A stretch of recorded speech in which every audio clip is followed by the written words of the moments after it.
All right. So as you guys can see, still here on the weekends. Um, Today's episode's about where I'd live if I was 18 years old and still a digital nomad. Um, yeah, as many of you guys know, Janice and I traveled around quite a bit of places, and here's a couple places I personally would live. I don't know about Janice, but yeah, and it keeps in mind like taxes, quality of life, and most importantly, for me at least, food. And I have more of an Asian palate, so this might not apply to every one of you guys, but if you guys want to make the leap, here's a couple things I wish I knew when I was traveling around, and yeah, very much taxes in mind. For the next couple minutes, I'll be eating creatine plus reporting my numbers from the day before. So if you guys can't handle it, please just skip ahead. But yeah, different episode because it's Saturday. We got a double family day coming up, meaning Saturday, spend time with family. Sunday, spend time with family. Should be good. Should be good. Here we go.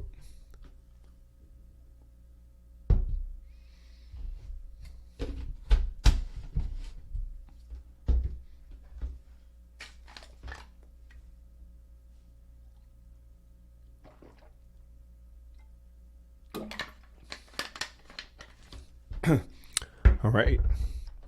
Oh, yikes. So yesterday, actually, funny story. Coming out of the gym yesterday, one of you guys stopped me and said, "Yo, are you Jackie Chow?" And I was like, "Yeah." And then we kind of just stood there and talked about SEO for like a good 5 minutes or so. It was kind of nice. But yeah, I was coming out of the gym, kind of flustered, but as soon as we talk about work, I'm locked in. I'm locked in. Anyways, excuse me. Oh, so yesterday, total revenue 20. What are we at actually? Sorry, 2,500, up 400 from the day before. We got Amazon at 1,600, Mediavine at 112, and the adult revenue source that I don't talk about anymore, 782. Guess we can talk about today's episode. Let's do it. All right, so we got to sign up for the first link in the YouTube description today. You guys sent this sheet, the building public references. Today is episode 282. A couple quick plugs. The advised community, as always, completely taking over. It's in a trajectory where I think it may overtake my largest revenue source. Not my total revenue source, but my largest revenue source, which is concerning. Because when I set out to do something like this, I didn't want to be known as the guy with an SEO community. I wanted to be more of like a doer. But I guess there comes a time where this finally happens. But yeah, I'm torn with this. Anyways, a couple other plugs. The local guest posts. I think after I mentioned it yesterday, got even more sales. There's several instances of people saying, like, reporting the results in the advised community. So make sure you join it. I just renamed the secret HVAC channel to the secret channel, by the way. And got my first couple deliveries for the PPN case study, which I obviously sent in the secret channel. What else did I sent a bunch of stuff yesterday. Yeah, anyways, I'm also like building a directory in there in public.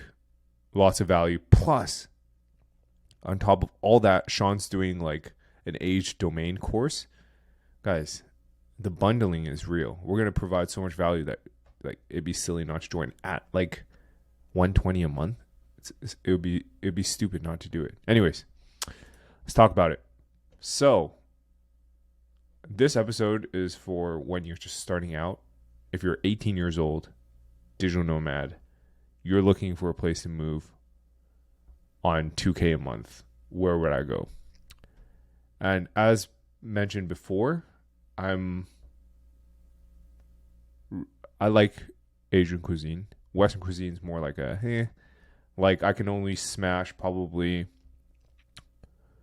Italian, Spanish food, like that's about it. I can't do French food, for example. We won't talk about British food because uh, the UK is more of a melting pot, so the food there is actually pretty good. Anyways, so if I was making 2K a month, I listed a couple places. First, number one, I'd probably 18 years old. I'm moving to Ho Chi Minh. Shit's so cheap there. Probably the cheapest place we've been to in the last couple of years. Like you can eat your daily burn rate would be like $20, maybe less. So you got internet, you got small ass room probably for like $10 a day, 10, 20 max. And this is like short term stays. I know people living in the center of Ho Chi Minh, like District 1 or 2, for like $800, and they're like living like a god. So with 2K a month, you'll be comfortable. And taxes wise, it's pretty good. So if I were to move to Ho Chi Minh, I'd probably first off deregister from Canada. So I'd like depart. I'd pay the departure tax in Canada, and then I'd leave. And I'd probably like register locally in Ho Chi Minh, but then just like not financial advice, but from what I heard from locals and expats, no one pays taxes while living in Vietnam. Plus, like their visa scheme is kind of weird. Like you just got to leave every couple months, and they'll just let you in. Also, massive bribery issue in Vietnam. Like if someone at the border patrol is giving you trouble, I'm pretty sure you can just slip them like 20 and they'll just let you go. Anyways, you didn't hear from me, by the way, because that's illegal and I wouldn't do anything illegal, obviously. Nice try. We got second up, Porto. The food in Portugal is good, not great, but they have like a wide variety of different cuisines in larger cities in Portugal. And they have a really good tax scheme. So the reason I chose Porto is because I think personally Lisbon is overdone, quite expensive, and not walkable. Porto is also not walkable in certain areas, but I think the outskirts of Porto is fine. I think it might be tough to live on 2K a month in central Porto, but yeah, it's fine. And then you might have to just eat a bunch of like like more of the fast casual foods in Porto. Not like McDonald's, but like I don't know, like smaller grilled fish, smaller fried fish, like peri chicken, so on and so forth, instead of like large seafood dishes. In Porto, seafood is expensive everywhere, obviously. But yeah, I really enjoyed Porto. I think I've been there like 4 or 5 times at this point. Really nice place. I definitely prefer it over Lisbon. So that's where I'd live. Pretty cheap, not the cheapest. It's not like Ho Chi Minh cheap. Like each meal will be probably, I think at this point, last time I was there a year and a bit, so it was maybe, you can get a cheap meal for like 7-8 euros, probably like 10 now due to inflation. It's all right. So daily food requirements, if you do groceries, I'd say like daily burn, your rent maybe 1K, daily burn 500-600. So it's cheaper than Vancouver, cheaper if you're in like the US, cheaper than that.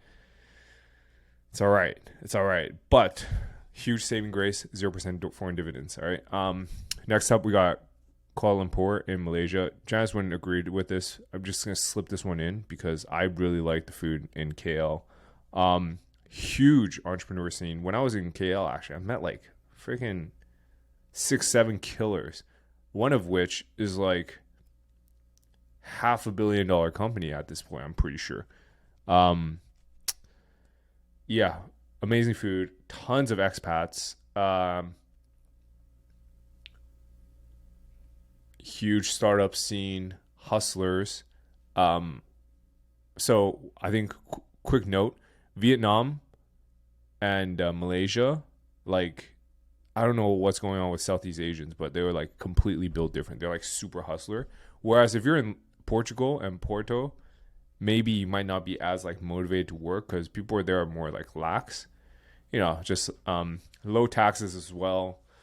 Downside, too hot in Ho Chi Minh and KL during the summer, so you might have to like, you know, venture off somewhere. But I'm gonna be real. If you're at home all day with AC, you'll be a-okay. All right. Last but not least, quick shout out. Probably my favorite country in Europe. We got Poland. I live in Krakow. Obviously, there are some cheaper places like Krakow, Wrocław. Warsaw is too expensive, I would say. Krakow is it's pretty expensive nowadays. It's like almost on par with Berlin. But huge tech scene, lots of killers in Krakow. Beautiful, really good food. To an extent, it's pretty multicultural. That's why I love Polish food, but only sometimes. If that is too expensive for you guys, I think 2K a month might be a bit of a stretch. But maybe if you're on the outskirts, that's why I was like, you know, Poznan's all right. Incorporating in Poland is pretty tax friendly, all things considered, especially in the EU. Yeah, I think that's it. If you guys want me to do a 10K a month one, let me know. You get way more options, obviously. But this is like just my short list of places I'd live. That's it for today. If you guys like today's episode, comment Digital Nomad, help out the channel a lot. And I'll catch you guys tomorrow.